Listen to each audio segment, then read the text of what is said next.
Guys, आपका स्वागत है हमारे एक नए सेशन में। आज के सेशन का हमारा टॉपिक है, हम जीएस जीके के मोस्ट इम्पोर्टेंट एमसीक्यूज को डिस्कस करेंगे। हम रैंडम क्वेश्चंस को उठा लेते हैं जो अक्सर एग्जाम में पूछे जाते हैं। तो चलिए गाइस, हम अपने क्वेश्चन नंबर 1 पे चलते हैं। Who is the first Mughal emperor to write his biography? कौन से मुगल एम्परर ने सबसे पहले अपनी बायोग्राफी लिखी थी? Option number A is Akbar, option number B is Jahangir, option number C is both A and B, option number D is none of above. तो guys, आप जानते हैं कि हमारे पहले मुगल रूलर कौन थे? बाबर थे। उन्होंने अपनी बायोग्राफी लिखी थी। तो correct answer is option number D. Option number D should be the correct answer of this question, क्योंकि Babur is the first Mughal emperor who write his biography. Autobiography थी बाबर की बाबरनामा। बाबरनामा को क्या कहते हैं? तुझुक के बाबरी। और बाबर ने लोधी डिनेस्टी को एंड किया था। लोधी डिनेस्टी दिल्ली सल्तनत की लास्ट डिनेस्टी थी, उसको खत्म किया था किसने? बाबर ने। कौन से साल में किया था? 1526 में। किस रूलर को हराया था? इब्राहिम लोदी को। कौन सी बैटल थी वो? First battle of Panipat. और फर्स्ट बैटल ऑफ पानीपत में बाबर ने इंडियन सॉइल पे पहली बार आर्टिलरी यूज की थी, इसलिए बाबर इजीली जीत गया था। तो चलिए गाइस, हम अपने नेक्स्ट क्वेश्चन में चलते हैं, क्वेश्चन नंबर 2 पे। Right to property is the which right? A legal right, B fundamental right, C both A and B, D none of above. जैसा कि आप लोग जानते हैं, राइट टू प्रॉपर्टी पहले एक फंडामेंटल राइट था, लेकिन 44th अमेंडमेंट के बाद ये अब एक लीगल राइट है। पहले ये फंडामेंटल राइट था, लेकिन 44th अमेंडमेंट के बाद ये लीगल राइट है। तो option number A should be the correct answer of this question. इसकी प्रोविजन कौन से आर्टिकल में की गई है? वो 301 आर्टिकल में की गई है। हम अपने नेक्स्ट क्वेश्चन में चलते हैं, question number 14। Where is NDA academy located? Option number A is Dehradun, option number B is Gaya, option number C is both A and B, option number D is none of above.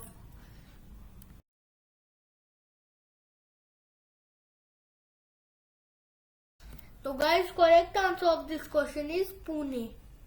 तो none of the above, option number D should be the correct answer. और हम अपने next question में चलते हैं। Titan is the largest satellite of which planet? Option number A is Saturn, option number B is Jupiter, option number C is Earth, option number D is moon. तो guys, जो Saturn है वो satellite है, sorry, जो Titan है वो Saturn की satellite है। और अगर मैं पूछूं कि सबसे ज्यादा सैटेलाइट कौन से प्लैनेट के पास है, जो भी बच्चे पुरानी बुक्स पढ़ रहे हैं, 50% बच्चे पुरानी बुक्स ही पढ़ते रहते हैं और वो कहेंगे जुपिटर। लेकिन guys, Jupiter is not the correct answer, क्योंकि अब सबसे ज्यादा जो सैटेलाइट है वो सैटर्न के पास है। सैटर्न के पास कुछ नई सैटेलाइट फाउंड हुई है, जिससे सैटर्न के पास सबसे ज्यादा सैटेलाइट है। टाइटन क्यों इम्पोर्टेंट है? क्योंकि टाइटन के ऊपर लाइफ के चांस हो सकते हैं। Presence of life could be found in which planet, which satellite? Titan. और जुपिटर की सबसे बड़ी सैटेलाइट कौन सी है? डायनामाइट। जुपिटर के पास सबसे ज्यादा मून से, और सॉरी, जुपिटर के पास सबसे ज्यादा मून थे, लेकिन करंटली सैटर्न के पास सबसे ज्यादा मून है। जुपिटर का सबसे बड़ा मून है वो है डायनामाइट, और जुपिटर सबसे बड़ा प्लेनेट है। जुपिटर एक गैस जॉइंट है। यहाँ पे बात की जाए अर्थ की, तो अर्थ एक ब्लू प्लेनेट है, क्योंकि इसकी more than 2/3 of surface is covered by water. लेकिन गाइस, कुछ बच्चे ने 2/3 समझ लिया, वो 66%। लेकिन guys, actually 71% of earth surface is covered by water, जो कि 2/3 से काफी ज्यादा है। ठीक है गाइस, और इसीलिए वो ब्लू प्लैनेट कहलाता है। अर्थ के पास ओनली वन नेचुरल सैटेलाइट है जो कि मून है, और अर्थ को बायोलॉजिकली ग्रीन प्लैनेट कहा जाता है। ये भी इम्पोर्टेंट है। चलिए हम अपने नेक्स्ट क्वेश्चन में चलते हैं। Which is the smallest continent? ये इजी क्वेश्चन आ गया बड़ा। A Asia, B Australia, C Antarctica, D none of above. तो Australia should be the correct answer of this question. अगर हम बात करें स्मॉलेस्ट कंट्री की तो वो वेटिकन सिटी है। Vatican city is the smallest country और जिसकी कैपिटल खुद ही वेटिकन है। सबसे बड़ी कंट्री की बात करें वो रशिया है। Population wise largest country, population wise सबसे ज्यादा पॉपुलेशन कौन सी कंट्री की है? वो चाइना की है, लेकिन एरिया सबसे ज्यादा रशिया का है। और वहीं पे बात की जाए एशिया की हाईएस्ट माउंटेन कौन से, वो है माउंट एवरेस्ट, जिसकी हाइट कितनी है? 8,850 मीटर अप्रोक्सीमेटली, लेकिन 49 मीटर भी है अगर बिल्कुल एक्यूरेट देखा जाए। और इंडिया की हाईएस्ट पीक है K2 कौन सी पीक है? K2 है गॉडविन आस्तीन। गॉडविन आस्तीन हाईएस्ट पीक है, लेकिन गॉडविन आस्तीन कहाँ पे है? वो है POK में, पाकिस्तान ऑक्युपाइड कश्मीर में है। तो अगर ऑप्शन में गॉडविन आस्तीन को ना देके कंचनजुंगा को दिया जाए तो वो भी करेक्ट आंसर हो जाता है guys.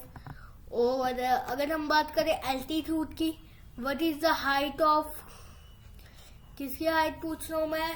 Height of K2, Godwin आस्तीन की हाइट कितनी है? वो 8,611 मीटर है। कंचनजुंगा की हाइट कितनी है? 8,598 मीटर। तो और अगर हम देखे जाए सेंटर ऑफ अर्थ से सबसे ऊंची जगह कौन सी है? सेंटर ऑफ अर्थ से अगर देखी जाए, यहाँ पे बात मैं सेंटर ऑफ अर्थ की कर रहा हूँ। और आप जानते हैं कि अर्थ की शेप कैसी है? अर्थ की शेप कुछ इस तरह है। तो सेंटर ऑफ अर्थ भी आप देख, रुकिए एक सेकंड। सेंटर ऑफ अर्थ जो होगा वो ये, एक सेकंड, हाँ जैसे देख सकते हो आप यहाँ पे जो सेंटर ऑफ अर्थ है वो सेम नहीं है। यहाँ पे आप देख सकते हो एक साइड यहाँ पे ये सेंटर है अगर, तो यहाँ पे ये ज्यादा, यहाँ पे ये कम दूर है और वहीं पे ये ज्यादा दूर है। तो अगर सेंटर ऑफ अर्थ से पूछेगा हाईएस्ट कौन सा पॉइंट है तो वो माउंट किलिमंजारो आ जाएगा। हम अपने नेक्स्ट क्वेश्चन में आते हैं। How many union territories are there in India? ये एक न्यूली चेंज्ड क्वेश्चन है। Option number E 7, option number B 9, option number C 8, option number D 10। तो गाइस करंटली अभी देखा जाए तो लेटेस्ट डाटा है 8 यूनियन टेरिटरीज एंड 28 स्टेट्स। पहले यहाँ पे 29 स्टेट एंड 7 यूनियन टेरिटरीज थी, जिसके बाद जम्मू एंड कश्मीर को एक स्टेट से चेंज करके 2 यूनियन टेरिटरीज में बना दिया गया, एक जम्मू और दूसरी लेह। तो गाइस फिर ये 2 यूनियन टेरिटरीज के ऐड होने के बाद यूनियन टेरिटरीज बन गई नहीं। वैसे ही यहाँ पे एक चेंज आया जिससे थोड़ी सी कंफ्यूजिंग भी हुई थी। 8 कैसे होगी? बननी तो नहीं की थी, लेकिन वहीं पे दादर एंड नागर हवेली और दमन एंड दीव को अब एक ही टेरिटरी कंसीडर किया जाता है। पहले ये दोनों अलग थी, Dadar and Nagar Haveli and Daman and Diu, पहले ये अलग अलग थी, लेकिन अब ये एक ही है। दमन एंड दीव की कैपिटल क्या है? दमन। अंडमान निकोबार वगैरह को मिला के अब टोटल 8 यूनियन टेरिटरीज है, उनके भी आपको नाम याद होने चाहिए। चलिए गाइस हम अपने नेक्स्ट क्वेश्चन में आते हैं। Who founded Arya Samaj? Option number A Swami Dayanand Saraswati, option number B is Swami Vivekanand, option number C Keshav Chandra Sen, option number D is none of above.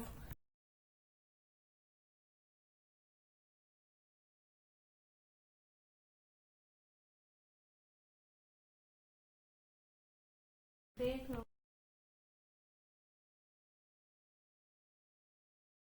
So guys आपका टाइम अप होता है। करेक्ट आंसर है स्वामी दयानंद सरस्वती। चलिए गाइस हम अपने नेक्स्ट क्वेश्चन में चलते हैं, क्वेश्चन नंबर 8 पे। लॉन्गेस्ट डैम इन इंडिया कौन सा है? मैंने ऑप्शन थोड़े कंफ्यूजिंग दिए हुए। Option number A is Hirakud dam, option number B is Tehri dam, option number C is party dam, option number D is none of above. तो यहाँ पे क्वेश्चन में एक चीज गौर करने वाली है। क्वेश्चन में पूछा हुआ है विच is the longest dam in India. तो लॉन्गेस्ट की बात की जा रही है और लॉन्गेस्ट डैम है हीराकुंड डैम। वहीं पे अगर मैं क्वेश्चन थोड़ा सा चेंज करके लिख दूं हाईएस्ट डैम कौन सा है, विच is the highest dam in India, तो आपका जवाब थोड़ा चेंज होगा क्योंकि हाईएस्ट डैम है टिहरी डैम। तो ऑप्शन नंबर ए करेक्ट है, हाईएस्ट डैम है टिहरी डैम। अगर हम बात करें हाइट कितनी है तो 260 मीटर्स हाइट है टिहरी डैम की। और हम अपने नेक्स्ट क्वेश्चन में डालते हैं Who is known as the slave of the slave? Option number is Iltutmish, option number B is Qutbuddin Aibak, option number C is Muhammad Ghori, option number D is none of above। तो guys slave of the slave किसे कहा जाता है? पहली बात की जाए slave dynasty की, स्लेव डायनेस्टी किसने फॉर्म की थी? कुतुबुद्दीन ऐबक ने। लेकिन slave of the slave Iltutmish को कहा जाता है। इल्तुतमिश किसका स्लेव था? कुतुबुद्दीन ऐबक। कुतुबुद्दीन ऐबक किसका स्लेव था? मोहम्मद गौरी का। इसलिए इल्तुतमिश को क्या कहा जाता है? Slave of the slave. क्योंकि मोहम्मद गौरी की डेथ के बाद कौन रूलर बना था? कुतुबुद्दीन ऐबक, जिसने स्लेव डायनेस्टी फॉर्म की थी। स्लेव डायनेस्टी को एक और नाम से जाना जाता है ममलुक डायनेस्टी। और इल्तुतमिश रूलर बना था कुतुबुद्दीन ऐबक के बाद। और जो कुतुबुद्दीन ऐबक था उसने एक कुतुब मीनार की स्थापना शुरू करवाई थी। वर्क कुतुब मीनार उसने शुरू करवाई थी बनाना, कंप्लीट इल्तुतमिश ने की थी कुतुब मीनार। और स्लेव डायनेस्टी फाउंड हुई थी ईयर 1296 में। मोहम्मद गौरी जैसे यहाँ पे मोहम्मद गौरी का स्लेव कुतुबुद्दीन ऐबक, कुतुबुद्दीन ऐबक का इल्तुतमिश। और इल्तुतमिश के बाद उसकी बेटी राजा बनी थी, वो थी Razia Sultan, the first Muslim ruler of India. तो गाइस रजिया सुल्तान है वहीं पे। और एक इम्पोर्टेंट बात ये भी है, फर्स्ट बैटल ऑफ टिरेन में कौन जीता था? पृथ्वीराज चौहान। किससे हुई थी? पृथ्वीराज चौहान एंड मोहम्मद गौरी। तो guys Mohammad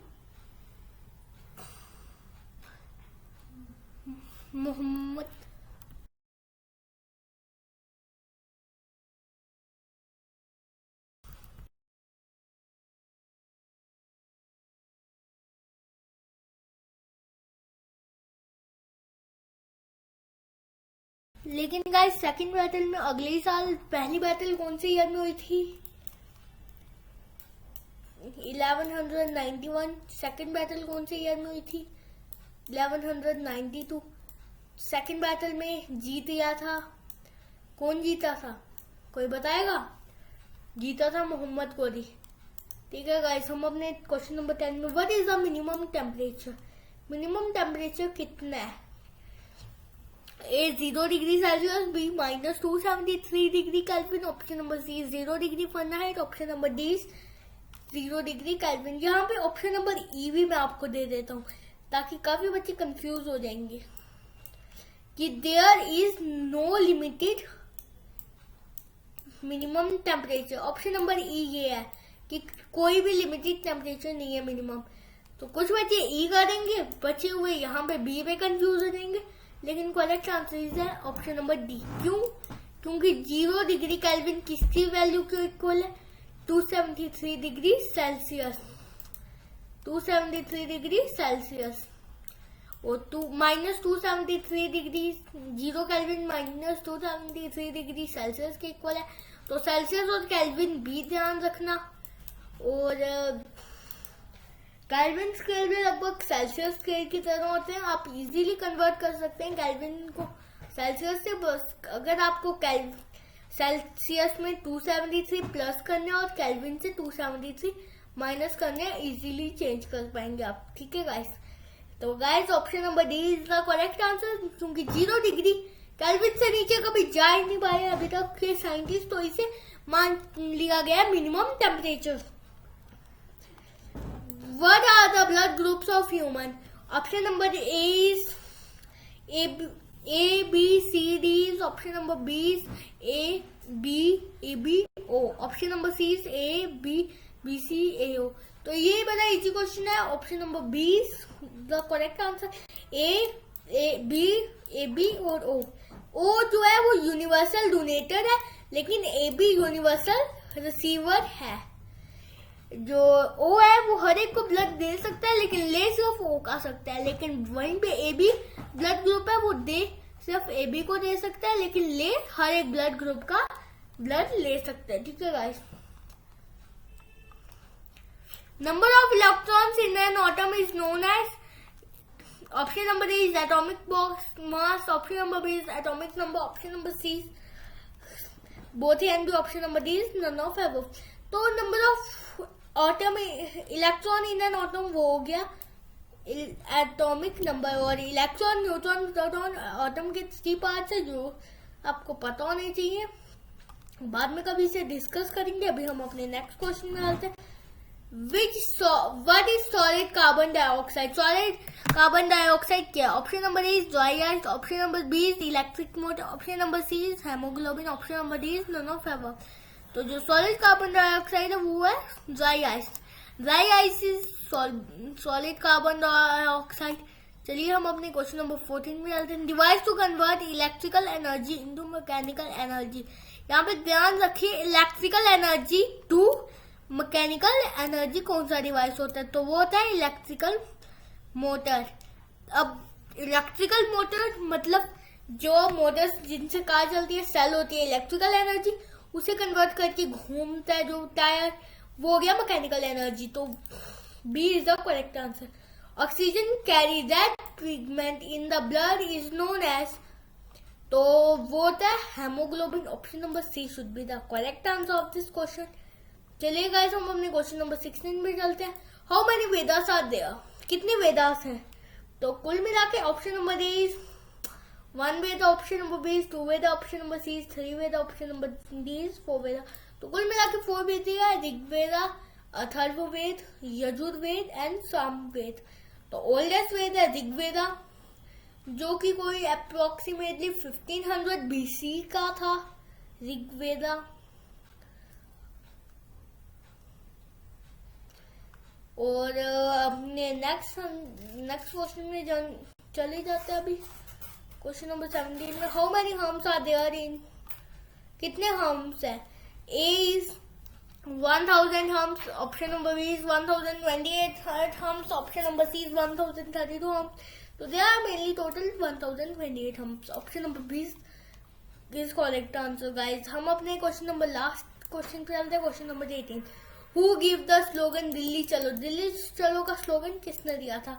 option number D Subhash Chandra Bose. Option number D Mahatma Gandhi. Option number C is both and. Option number D is none of above. तो guys Subhash Chandra Bose is the correct answer of this question. चलो हम अपने नेक्स्ट क्वेश्चन में आते हैं. Next question में आपसे पूछ रहा हूँ कि एक स्लोगन था.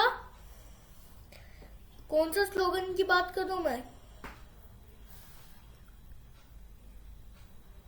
इनकलाब जिंदाबाद. ये स्लोगन किसने दिया था? Who gave the slogan इनकलाब जिंदाबाद? मुश्किल क्वेश्चन है. बाकी आप अगर पढ़ेंगे ना छोटी छोटी बुक्स में, वहां पे दिया होगा भगत सिंह. लेकिन गाइस अगर आपको ऑप्शन में भगत सिंह दिया है, लेकिन Bhagat Singh is not always the correct answer. Bhagat Singh ने फैलाया था ये नारा. एक्चुअली ये दिया गया था मौलाना हजरत मोहिनी. तो अगर ये ऑप्शन में है मौलाना हजरत मोहानी अगर ऑप्शन में है तो वो करेक्ट आंसर है. अगर वो ऑप्शन में नहीं है तो भगत सिंह ही लगाना पड़ेगा आपको. ठीक है गाइस. तो इनकलाब जिंदाबाद का फेमस हुआ था किसके द्वारा फेमस हुआ था? भगत सिंह ने फेमस किया था, लेकिन हजरत मोहानी ने इसे एक्चुअली दिया था. और हम अपने नेक्स्ट क्वेश्चन में चलने से पहले नेक्स्ट आज इतने ही क्वेश्चन है और एक क्वेश्चन मैं आपसे और पूछ लेता हूँ। आफ्टर विच इंसिडेंट डिड चोरी चोरा movement was ended bye Mahatma Gandhi? कौन से इंसिडेंट के बाद चोरी चोरा मूवमेंट खत्म कर दी थी महात्मा गांधी ने?